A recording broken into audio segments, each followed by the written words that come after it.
Hey Okay. everyone, and welcome back to another episode of a podcast. This is a podcast about polarization, and today I'm joined by neuroscientist, documentary maker, and Tedx speaker, Kris Meyer. Kris, thank you for joining me tonight. Thanks for having me, Sam.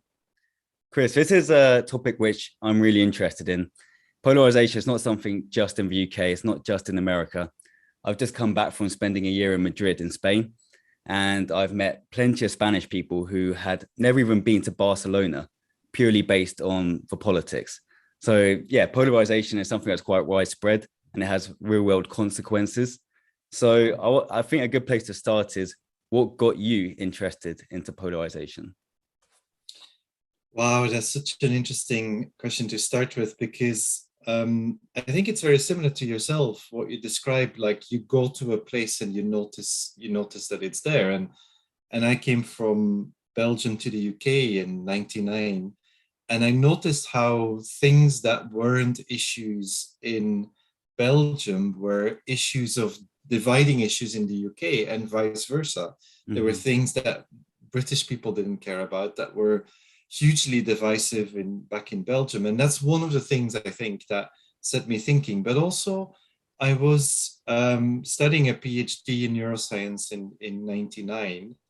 And it was one of the first years that a big political issue started to play out on the internet. And that was the Mm-hmm. Gore versus Bush election of '99. And it was one of those moments where a bit of political polarization started to get traction in that 24-hour news cycle that for the first time had a component on the internet. So you had some websites like the BBC and the Guardian and the New York Times had websites with bulletin boards where you could go and argue with other people. And I saw a lot of discussion starting to happen between the proponents of Bush and the proponents of Gore around the election result at that time. It was similar. It was very closely fought election with Florida being the state that decided that election. And then there was a controversy that was breaking out in Mm-hmm. Florida around the validity of the vote. So a little bit similar to the Trump election of 2020. And so that was one of the first moments where I started following that. But I was also doing all of that neuroscience research. And so over the course of a couple of years, I really started to think about these debates that I saw happening on the internet, where I saw different people clashing with one another. And where in the beginning, I was part of those debates. I was taking part in those debates. And then the more I noticed that people weren't responding like I would expect them to respond, the more I started to think as a neuroscientist about why these things are happening. Yeah, no, it's really interesting how it's developed. I think a good place to start to really kick this conversation off is what is the process of public opinion beginning to split? I know you've touched on this in your documentary and your TEDx talk, but let's go into depth. What is the process of it actually splitting? So that's whenever groups of people are starting to think about an issue and are starting to make choices about how they think about that issue. So Mm-hmm. imagine that you don't have a strong opinion about something, climate change, Black Lives Matter, things in the economy, other things in society, or personal choices that you need to make in your personal life. And so initially, you might not have a strong opinion about something, but either because you're forced to make a choice because you have to go and vote about an issue, or you need to decide on your own future when it comes to personal matters, or when someone in your surroundings start to talk about this thing, you might be exposed to this issue. And initially, you might not have like any resolution of your own thinking. So you might be in conflict for a while. You might say, I don't really know what to think about this. I don't really know what to think about climate change, about Mm-hmm. Black Lives Matter, about protests against austerity or whatever it is.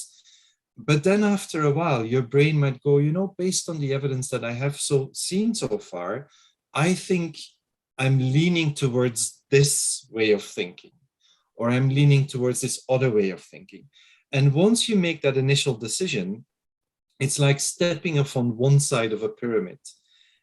Once you make that initial decision, your brain starts justifying that first expression of preference, that first choice that you make. You make yourself a little bit more sure that you are making the right choice, that not choosing the other side of the pyramid, not choosing the other option is the wrong option. And so you make yourself a little bit more sure that you're making the right choice. That then makes the next action in the same direction much more likely. So perhaps now you start talking to your friends and family about the choice that you've just made, where you say, I think I'm going to be in favor of this political candidate. I think I'm going to vote in the referendum like this. I think I'm going to be taking the vaccine or not taking the vaccine.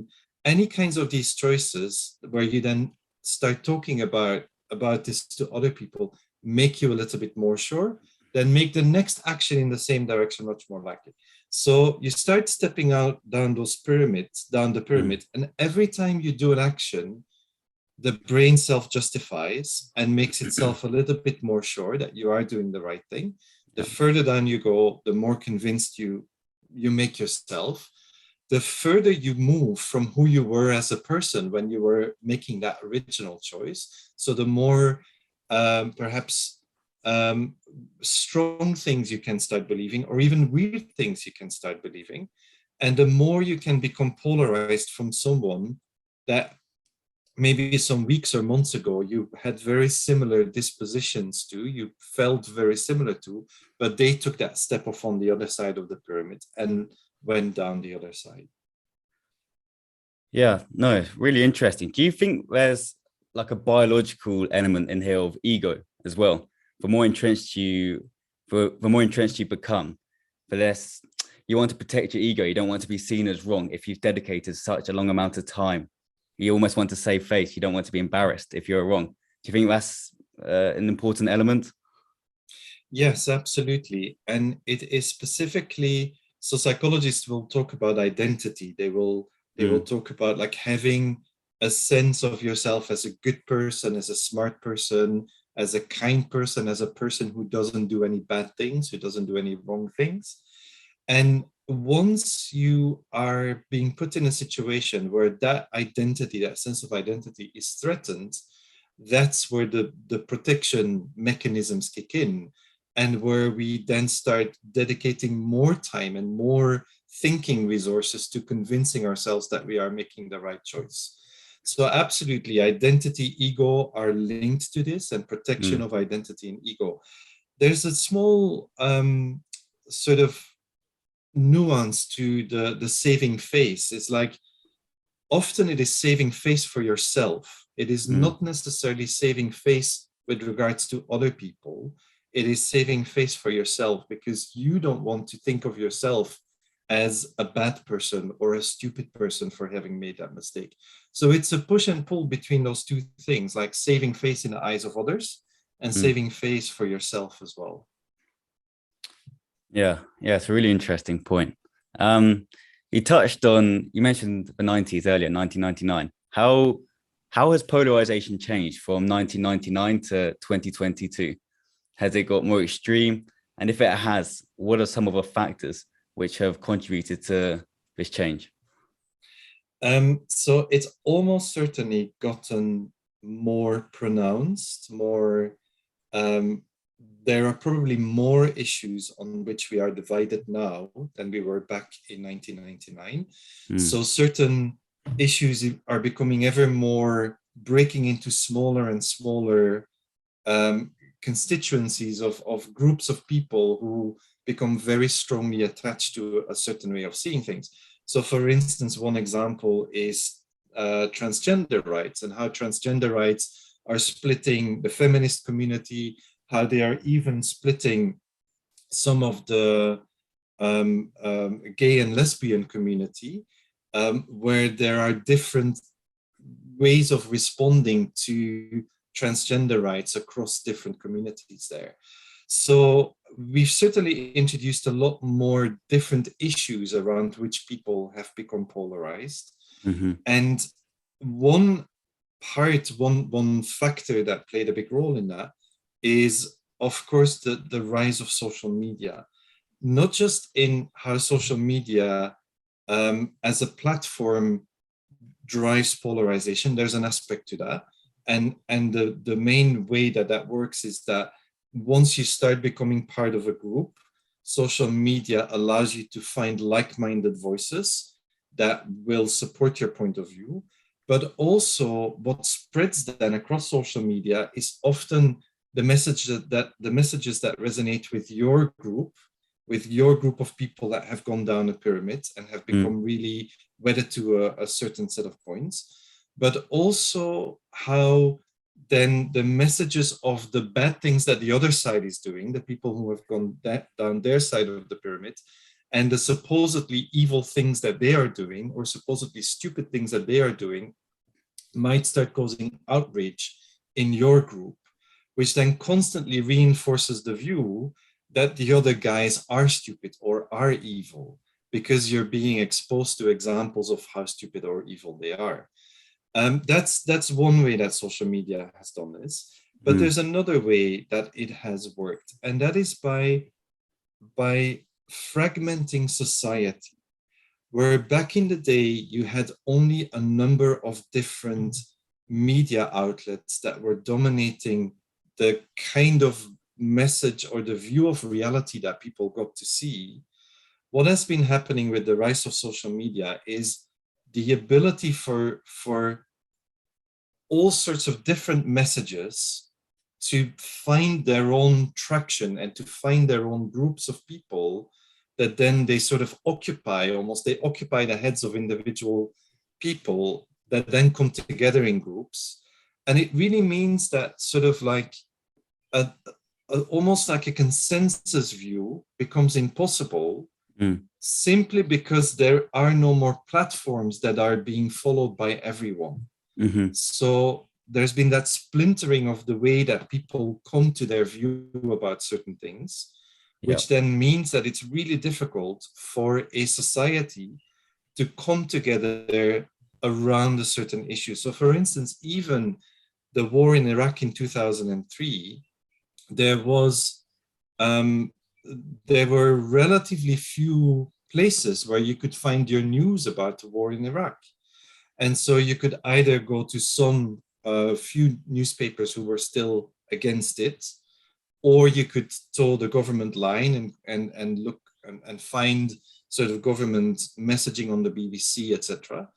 But there weren't all these different ways of thinking about it. There wasn't that splintering fragmentation of the way that this was reported.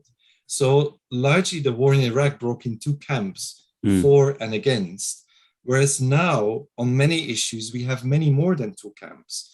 And that is because of the way that social media allows people to find a different set of narratives that suits the way they're already thinking, and that then really starts to color their view in a very specific way. Yeah, it's interesting. Do you place the blame on the executives of Twitter, the executives of Facebook? Because these are guys from Silicon Valley who are experts in coding, algorithms, startups. They're not necessarily experts when it comes to freedom of speech, public discourse, all this kind of stuff. So do you place the blame on them, or is the blame elsewhere? They're certainly, at the very best, they are, you could call them naive in how they think about free speech and giving a platform to all sorts of different views. And then when they're reacting to the platform that they've given to them with currently sort of bans, they are maybe also equally naive in the way that they think that might resolve the problem. So let's backtrack a little bit to the moments in time when they weren't doing any policing of the kinds of messages that they allowed. So prior to 2016, when anything goes on social media, on Facebook and Twitter, there was no sort of curating of messages at that moment that was going on. And in those days, they had the very naive view that it didn't matter that people were expressing a certain set of opinions on their platforms, that other people would look at that, would notice how stupid these messages were and would not fall for them. But what happens, and what we've seen happening since, is that if you push a certain kind of messaging into the wide world, and what happens is that some people will look at that and will say, this is nonsense, I'm not going to pay attention to this, I'm going to move away from this. They step off on that pyramid on one side. But other groups of people will say, hold on, there's something here that chimes with how I'm already thinking about this. And there's something here that helps me to understand why there is so much inequality in the world, why elites are doing the things that they're doing.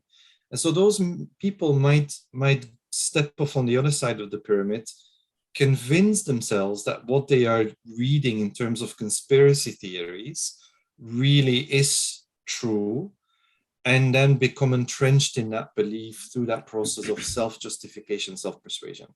So for sure, when Facebook and Twitter and other social media platforms were not doing any moderation of their messages, they were not aware of how that would land with people. And they were thinking very much in sort of a rationalist way about how people would respond. And now that they are doing some kind of moderation or policing and are kicking people off, they're also not aware of then the backlash that creates amongst a group of people who have already become polarized, who then start to form their own platforms, or who try to create a counter movement, where we now see Musk being applauded by people on the far right who think that once he takes over Twitter, he will restore the absolute free-for-all on Twitter, etc. So there's a certain kind of naivety at the very least, and maybe disinterest at the worst, that sits in how they are thinking about the power that they have with either giving people platforms or with denying people platforms. Yeah. That's something I've been thinking about actually recently. Is do you think government should step in and have a stake in the moderation? Do you think a third party, perhaps like an independent board, should have a stake to almost create like a unanimous way of moderating Facebook, Twitter, Instagram? Or how would you go about changing what we have right now? That is such an excellent question again. And I know that the EU as an organization has been trying to come up with like a way of thinking about how do we moderate this. And it's very fraught, it's very difficult, etc., etc. But it almost is government through the democratic principle that needs to do it. So it's almost about governments need to have the conversation with their citizens about what kind of moderation do we allow or do we bring in to make sure that things don't get out of control. And there are precedents for this. When in the 1920s, when radio became big in the US, 1920s, 1930s, when radio became a big medium of communication in the US, that conversation was had. And people became concerned about the power of radio to influence public opinion. And so what was brought in that period of time was a strong regulation of what you were allowed to say on radio and what you were not allowed to say on radio. This is the country of free speech, by the way. And it wasn't a limit on free speech in and of itself. Everyone could say anything they wanted to say on the street, in their houses, to other people. But what it meant was like, it was understood that it's not necessary to give everyone a platform to reach millions of people. That isn't part of the right to free speech. So the right to free speech in the 1920s, 1930s was not understood to come with a right to a platform to reach millions of people. And so those rules were brought in. They were kept in place until the 1980s. And in the early 1980s, they were eradicated. They were taken off the books. And that led them to a new sort of really polarized and polarizing radio to emerge in the US at that time, which then led to the Alex Joneses, the conspiracy radio of Alex Jones and people like him, who then started to fuel the polarization even further. In sort of like they started to get really big traction from early 2000 onwards. So we've had precedents, we've had that conversation as a democracy or as democracies to decide there are certain kinds of things that we don't need to give a platform that can reach millions of people for. Right. That doesn't mean that you need to police the kinds of thoughts that people are allowed to express in conversation, in on the street, so to speak.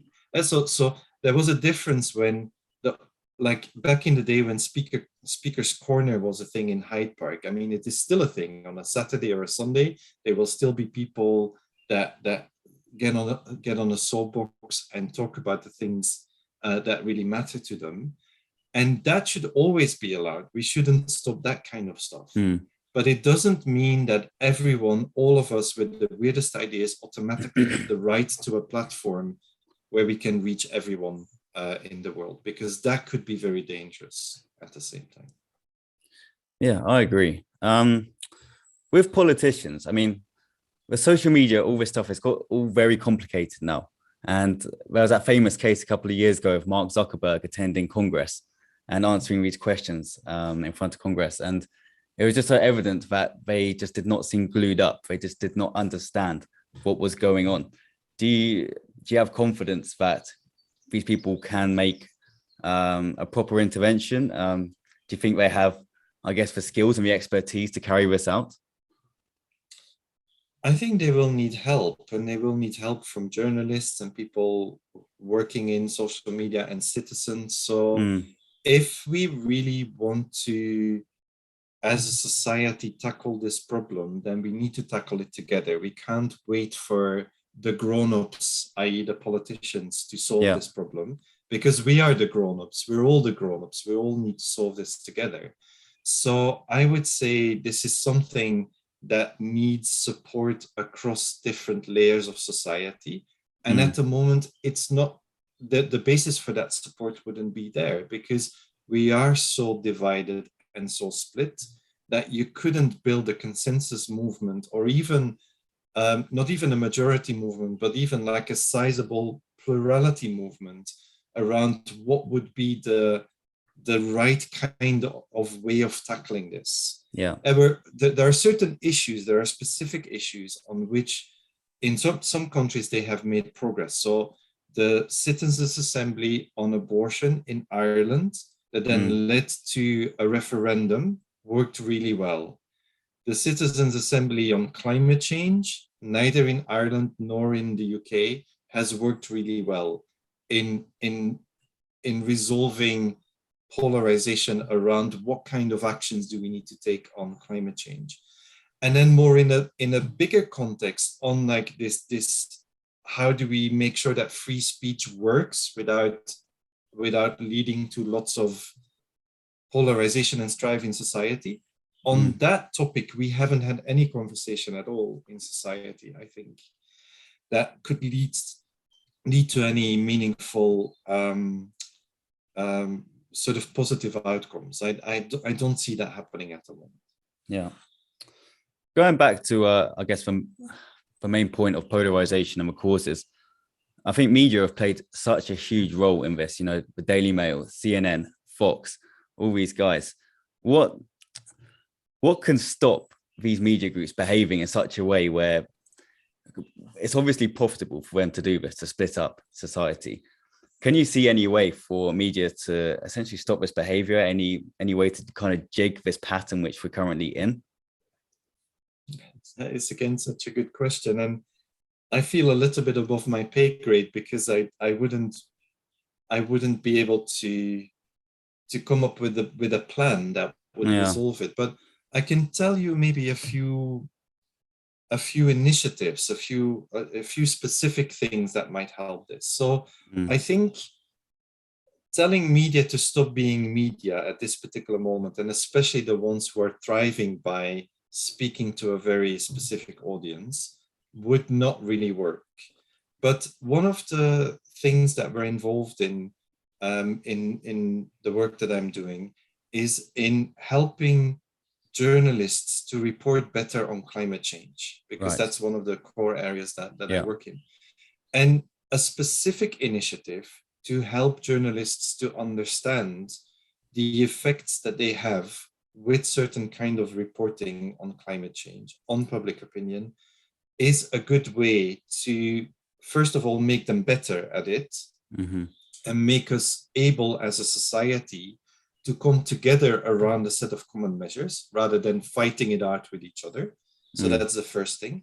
But the second thing is that because these mechanisms that lead to polarization are the same, regardless of what the polarization is about, so regardless about whether the polarization is about climate change or systemic gay and transgender rights, regardless of the issue, the brain mechanisms that lead to polarization are the same. So with some of the training that we are giving, we are helping the journalists to understand how people are responding to the messages that they are putting out on climate change. Yeah. Hopefully that will then carry over to these other domains, where then they start to understand better what the impact is of the way that they are talking and writing and making media content about the things that they care about. So in the longer term, these kinds of initiatives could make the polarization less worse, but it is a long game. It is not a quick fix. Yeah. On that specific point of climate change, what have been, I guess, some of the biggest conspiracies spread? Why is there such a distrust in science now? Something that should be so black and white. How has climate change become something that's so gray when it should be pretty obvious? So first of all, knowing the science, knowing that there is a problem, doesn't help us to understand what to do about this. And in the absence of a clear understanding of this is what we should be doing to resolve climate change, that's where you create the situation where lots of different sets of ideas can become mainstream in different groups of people. And one of the things that really was a problem for climate change is that for the longest time, we have been pushing really scary messages on climate change. And some people think that that is the thing to do to get everyone interested, to make everyone aware, and to get everyone to the stage that they will start doing something. But the psychology tells us that it doesn't work like that. If you scare people about a particular issue and you don't give them a way, you don't give them a concrete and doable and meaningful action to resolve the fear, you will get lots of unintended consequences. So some people will become climate activists and will become really empowered to try and change the situation. Some people will switch off and become indifferent because they're saying, this is so scary, I don't want to engage with this issue. And other people will say, you know what, these people, they're trying to scare me. And I'm wondering what's behind that. I think that they're doing this for their own benefits. Yeah. And then once you start thinking in that direction, you go on the internet, you find the information that supports your point of view, and you start to believe it, the thing that your initial gut feeling told you. And I've seen this happen post-COVID even. Like there were people who looked at all the scare messages that were being put out around COVID, and they said, there's something wrong here. Like, I had COVID, I didn't get ill very much. I only was ill a little bit. All of these stories about people having long COVID or dying, a lot of that must be made up. So they're going down that route of becoming COVID skeptic, so to speak. And I've seen some people who've gone down that road who previously weren't climate skeptical at all, who then go like, oh, and they're doing it again now that they're pushing these scary messages about climate. This is exactly the same what they were trying to do with COVID. I know why they're doing it. They're doing it to scare us again into becoming very obedient. Yeah. And I'm not going to fall for that one. So the scary nature of climate change is one of the things that creates all of these different pathways that people then will seek to deal with that scary nature. One of them being outright denial and skepticism, basically. Yeah, it's quite scary what's happening in that department. Moving away from a bit of the negatives towards the positives, I guess, what are some unifying issues which could, help us bring us a bit more back to the center? So I think from the perspective that we're trying to push on climate and others is that once people get a sense of knowing how to deal with the problem, once you get a sense of what the stuff is that you can do to solve a problem or to help solve a problem, that often takes away a lot of acrimony. So on climate, communication about climate, for instance, we are helping people to understand that you don't need to tell scary stories. You need to tell stories of action. You need to tell stories already doing as citizens, as professionals working in business, in finance, and so on and so forth. That helps you to understand what you can do about climate change, but also that other people are already doing a lot about climate change. Similar stuff could fall, you could use the same mechanism to tackle other problems in society, to help us understand what we are doing about systemic racism, what we are doing about other human rights issues.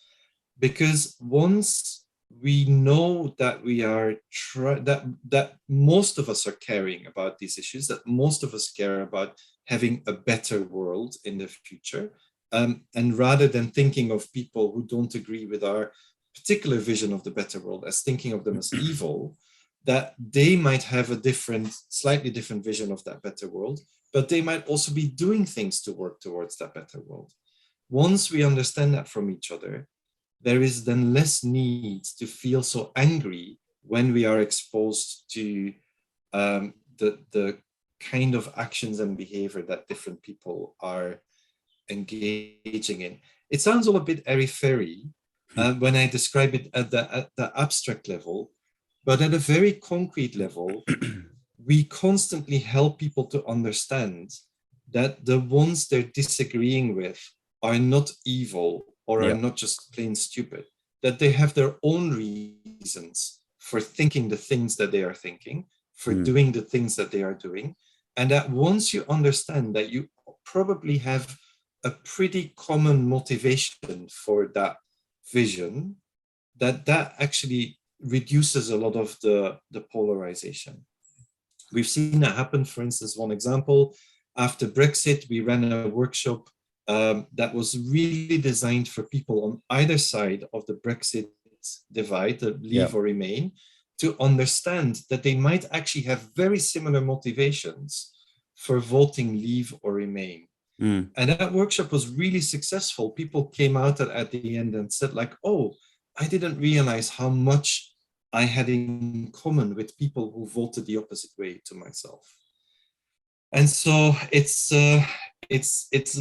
long and hard work, but it's possible to make this happen. The question is, how do we scale it up? How do we do this at a scale that can reach enough people to start making a difference in the direction that society is going in at the moment? Yeah, it's a sign for optimism. I mean, the Brexit point is really interesting because I've got so many friends who are on both sides of the fence. And yeah, we might get in some heated arguments sometimes at a pub, but ultimately we still have, the same underlying principles, same morals. So yeah, I think the unifying points are a really important thing for us to work on. I think that's a really positive note to wrap it up today, Kris. I'm conscious of your time. I'm going to leave a link to a link in the description below to the Tedx talk. It's excellent. I recommend anyone to go and watch it. I'm going to leave a link to your documentary, Right Between Your Ears, which I watched a couple of weeks back, and I thought that was amazing as well. Really interesting. Is there anything else you want me to leave down below? Any social media channels? Sure. You can add the Twitter account where you will see some of the work that we're doing on climate. It's Kris ADM is my Twitter account. And yeah, keep an eye out for the stuff that we're doing on climate change. That's where we're doing most of the work at the moment, because it's the biggest problem that we're dealing with so far, from my perspective. Thank you so much, Kris. Guys, if you've enjoyed today, subscribe, and I'll see you next time.